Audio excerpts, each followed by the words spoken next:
Hello everybody, Bob here again. I'm going to try to do a recap of the week every Monday morning and outlook for the week or weeks to come. Last week we had the all-important USDA report, planting intentions and stocks. The planting intentions portion of the report has the best chance of the year for corn and soybeans to lurch in opposite directions, and that's what happened in this case. The planting intentions for soybeans was bearish, and it was bullish for corn, less than 90. Kind of a bit of a bullish surprise there. The market reacted accordingly. Corn rallied and soybeans broke on the number. The stocks portion was bearish for both, however, and what that means, particularly in the corn, is there will be a significant amount of farmers selling above the market that is expected to somewhat cap rallies. So we have that prospect of reduced volatility ahead of us, I think.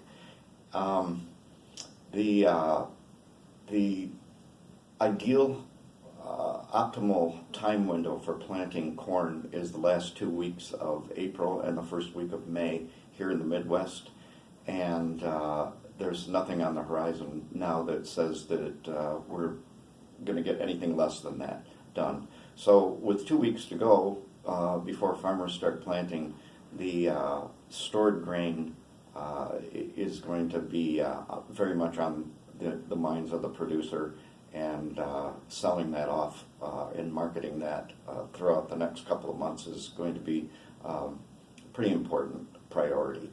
So going forward into the month of April, well, let me backtrack. Strategies that did well on this number in the options. In the soybeans, the move in the front months was large enough so that regardless of an decrease in implied volatility, the gamma from long options, particularly long put options, worked quite well. The deltas generated P&L on that move down in soybeans. The thing that worked best in the corn was a strategy of selling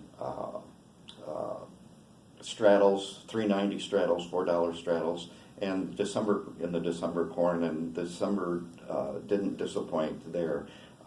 Really, we just rallied back into the levels that we had been trading for several weeks now. So short straddles worked on that.